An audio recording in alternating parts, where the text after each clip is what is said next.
Assalamualaikum warahmatullahi wabarakatuh. Kembali lagi di Tajuk TV Official. Jadi setelah sekian lama kita nggak bikin video tentang kesehatan, nah di kesempatan kali ini kita akan membahas tentang cara merawat organ kewanitaan dengan baik.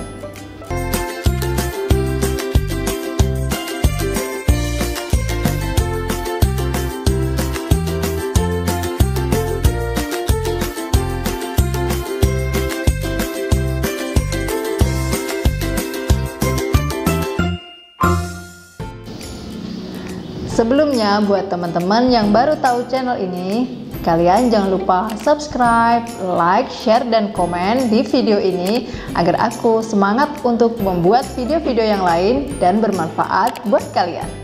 Nah, ini adalah beberapa pertanyaan yang paling sering ditanyakan, mulai dari para remaja, ibu rumah tangga, wanita pekerja, bahkan bapak-bapak juga kadang ada yang bertanya loh, kenapa ya alat kemaluan istrinya kadang keluar lendir putih-putih? Sebenarnya berbahaya nggak sih? Dan ibu-ibu juga kadang mengatakan kalau pernah merasa gatel, sering keputihan, dan yang parahnya lagi adalah berbau, bahkan warnanya sampai kehijauan. Sebenarnya bagaimana cara merawat organ intim yang benar?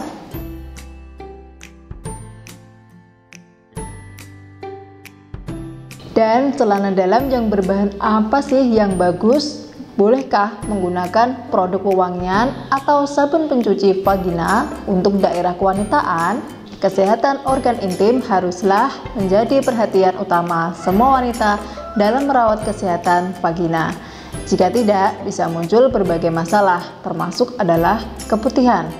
Keputihan sebenarnya adalah normal, bahkan produksinya bisa meningkat saat wanita sedang mengalami peningkatan jumlah hormon di sekitar masa haid atau saat hamil, masa subur, stres, kelelahan, dan saat mendapat rasa sensual dan sedang menggunakan alat tertentu atau alat kontrasepsi. Agar daerah kewanitaan yang tetap sehat dan tidak terjadi masalah keputihan yang tidak normal, ada beberapa hal yang perlu kalian perhatikan. Berikut beberapa cara untuk menjaga kesehatan vagina. Pertama, gunakan pakaian dalam dari bahan katun. Celana dalam wanita yang direkomendasikan adalah yang berbahan katun ataupun sutra daripada sintetis. Celana dalam berbahan katun bersifat menjaga kelembapan dan membatasi keringat sehingga tidak terlalu basah. Nah, vagina yang terlalu basah dapat meningkatkan pertumbuhan bakteri. Jangan lupa untuk mengganti pakaian dalam kalian setiap hari minimal 2 kali lah ya. Jadi jangan jorok. Yang kedua, hindari memakai pakaian yang terlalu ketat. Jangan menggunakan pakaian ketat seperti celana yang ketat atau jeans maupun stocking yang terlalu lama. Pakaian jenis ini dapat meningkatkan kelembapan di area kewanitaan. Biasanya kalau kita pakaiannya ketat jadi lembab dan rasanya tuh kadang pengen kayak garuk-garuk karena gatel. Nah, kalau digaruk dan lecet maka bisa mempermudah iritasi serta berisiko meningkatkan pertumbuhan jamur dan bakteri. Ketiga, menghindari produk pewangian untuk daerah kewanitaan. Berhati-hatilah memakai pewangi untuk daerah kewanitaan. Misalnya tisu berwarna dan berpewangi, semprotan di daerah kewanitaan, serta pembalut berpewangi. Produk-produk sejenis ini bisa menyebabkan iritasi di daerah organ intim kita. Yang keempat, rutin mengganti pembalut saat menstruasi. Ini penting ya. Cara merawat dan menjaga kesehatan Miss V selanjutnya adalah dengan rutin mengganti pembalut saat menstruasi. Secara berkala, gantilah pembalut sesuai dengan banyaknya aliran darah. Semakin deras aliran darah, sebaiknya diganti pembalutnya lebih sering. Paling tidak, gantilah pembalut sekitar 2-3 kali sehari.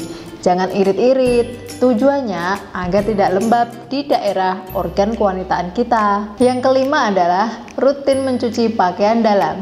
Ya iyalah, yang namanya celana dalam pasti dicuci dong. Tapi cuci dan bilas pakaian dalam hingga benar-benar bersih. Pastikan bahan dari deterjen ataupun pengharum pakaian sudah benar-benar hilang.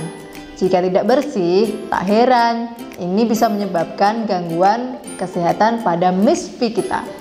Yang keenam, hindari pemakaian sabun khusus pencuci vagina. Membilas dan membersihkan organ kewanitaan menggunakan larutan pembersih vagina sangat tidak disarankan. Kenapa?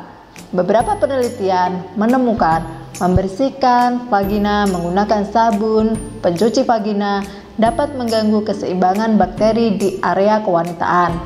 Kondisi ini akan menyebabkan vagina menjadi rentan terhadap infeksi, termasuk infeksi menular seksual.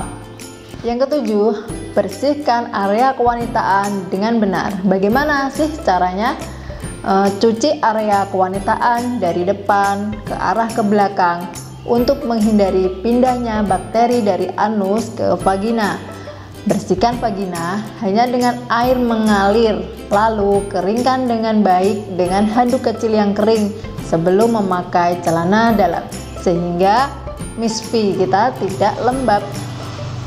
Yang kedelapan, setia pada satu pasangan seksual.